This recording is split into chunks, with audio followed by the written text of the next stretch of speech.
Well, it's an honor to be here, certainly alongside some intellectual heavyweights. For me, it's a lot more simple. I took an oath, I have a duty to enforce the law. I put my hand on a Bible and I swore to uphold and defend the law, and the law is what it says. But in a deeper sense, when it comes to immigration enforcement, and I have this debate, with a lot of friends in my church and my religious community. It really is about preserving a moral and just society.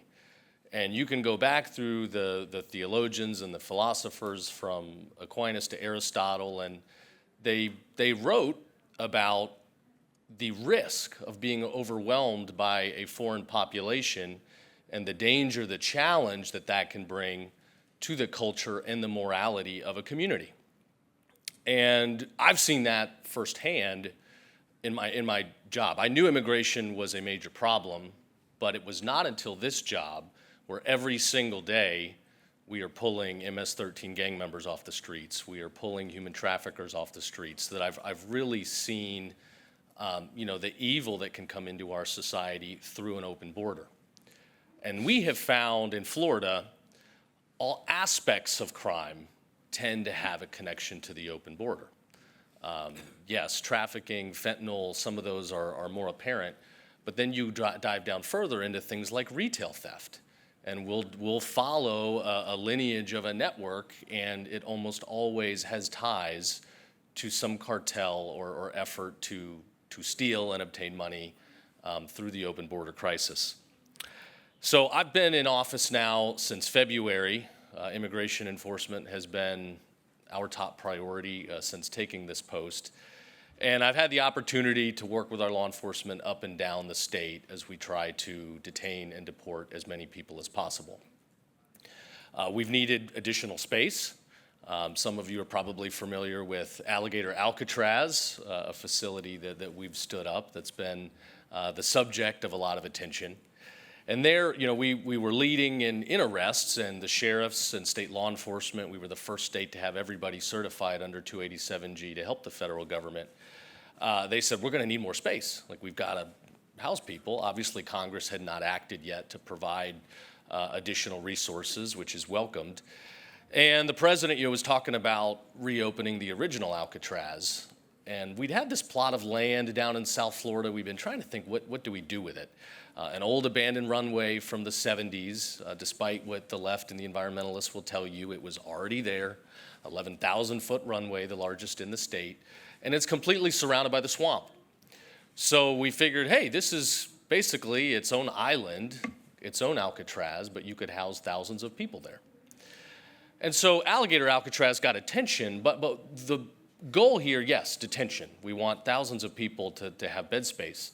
But perhaps more importantly, it put the public on notice. It put illegals on notice across the state, across the country.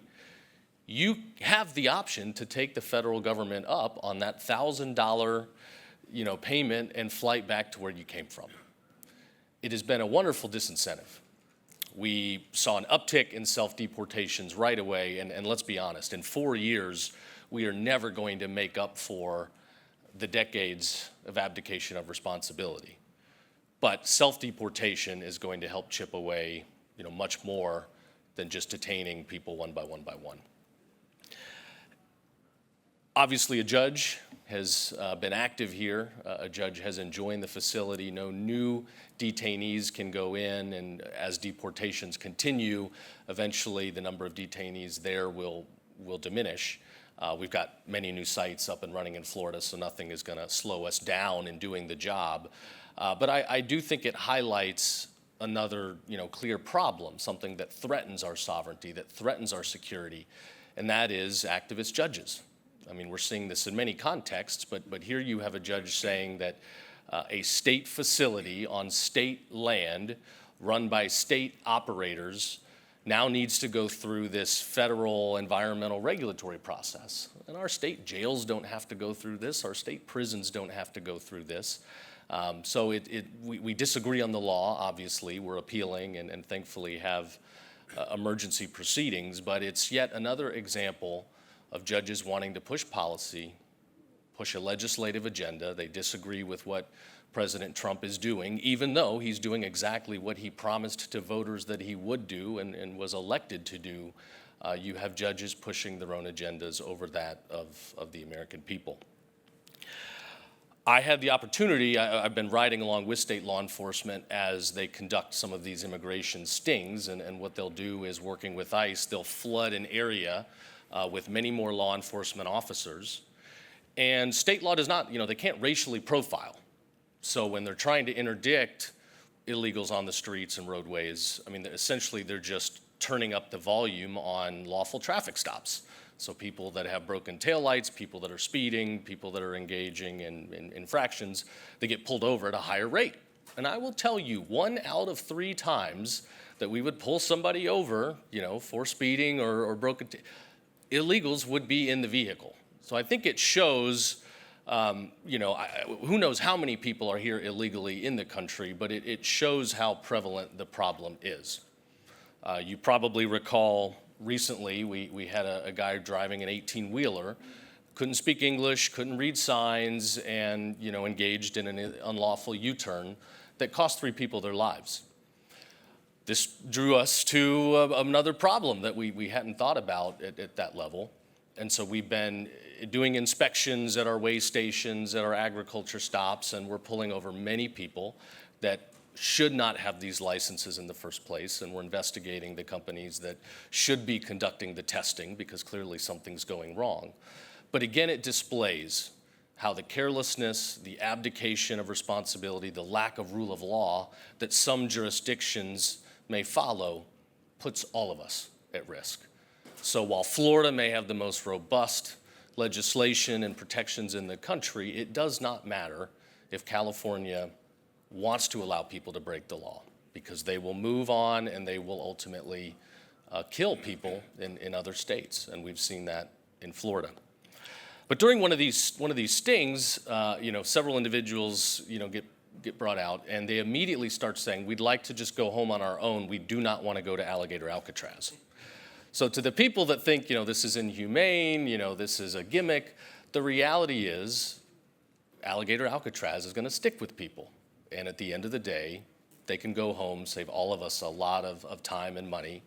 And look, there's certainly people here that want to be here for the right reasons. Not everybody is malicious. Not everybody is molesting kids like many of the people we just arrested last week that were illegals. There are good people, but they have the opportunity to go home on their own and then do it the right way. And that ultimately is the ask. The Constitution, our government, is supposed to serve and support the people, but it's we, the people of the United States. And the first thing in that preamble is we must establish justice. If we do not have justice, then we cannot have a moral society that pursues that which is right and just.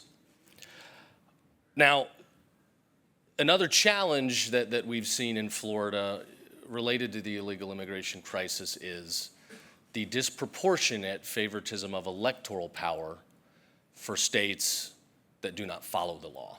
So a lot of people, they haven't really woken up to this. We're trying, obviously the president calling for a new census gets it, but over time, the way we have conducted the census and handed out electoral power, it has favored states like California, New York, sanctuary states, where the total population count is taken and mirrored for the purposes of apportionment, and people that do not have the constitutional right to vote in our country ultimately are given that right. They're given that power just by merely having a presence in a state at the time that the Census Bureau goes around and does its count.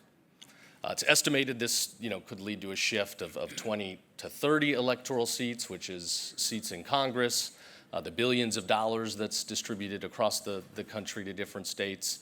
But it is a fundamental problem. You think adversaries could certainly manipulate elections if they know that they need to send a large number of people to a certain jurisdiction at a certain time just to be counted and thus shift electoral power. It could most certainly be abused. So we support the president's desire to conduct a new census. While the law is clear that everyone must be counted, I do not believe it is lawfully correct that that exact count, including people that are not we the people of the United States, thus get included in the count for electoral purposes.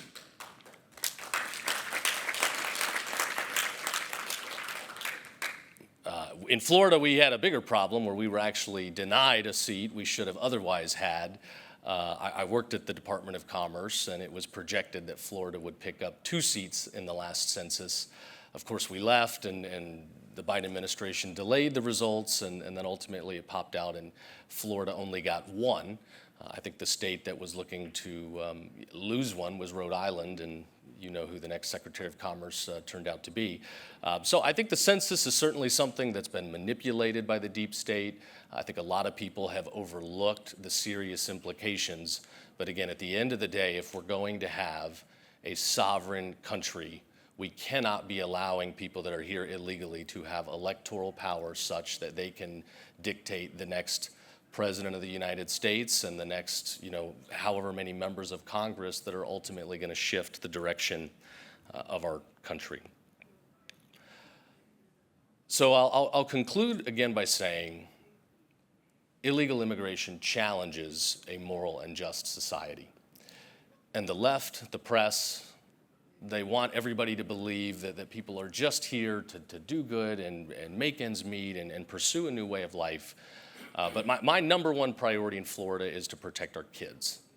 And we've reallocated so many, responsibilities in the office to take down child predators. And so we've been doing child predator stings across the state. We'll pick an area, again, we'll flood resources, tons of undercover officers.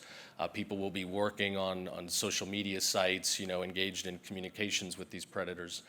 And I pray every time we do this, we'll come up empty-handed. I really do. Franklin County was just last week, small rural county.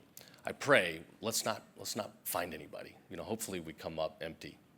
But every time we end up arresting many. It was 9 last week in a small county. Last month in Ocala, Marion County, again, kind of in the middle of nowhere. You Ocala? All right. Well, we got 42 child predators out of your area, so it's better. But here's the thing, every time we have one of these busts, illegal aliens are included.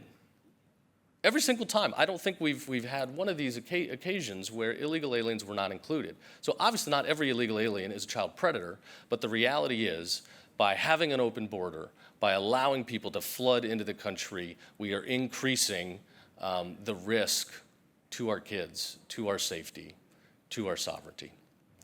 So I commend the Trump administration for shutting down the border. It's great to see rule of law being enforced again. We didn't need a lot of new laws. They were already on the books. I wish the Supreme Court would have more clearly addressed the question, can a president identify a category of law and just say, I'm not going to enforce it? Prosecutorial discretion is fundamental to the justice system. You can't, arrest everybody all the time. You've got to choose how you're going to use resources, and plea deals have been, a tenet to the justice system. But at the end of the day, the Constitution is clear. The president must take care to ensure laws are faithfully executed. And that didn't happen for a long time. Many people lost lives as a result. Obviously, we've heard about the taxation to the country and our taxpayers as a result of it. But we now have a president that is enforcing the law, that is taking care that laws are faithfully executed. And in Florida, we're going to do everything we can to help out. So, thanks.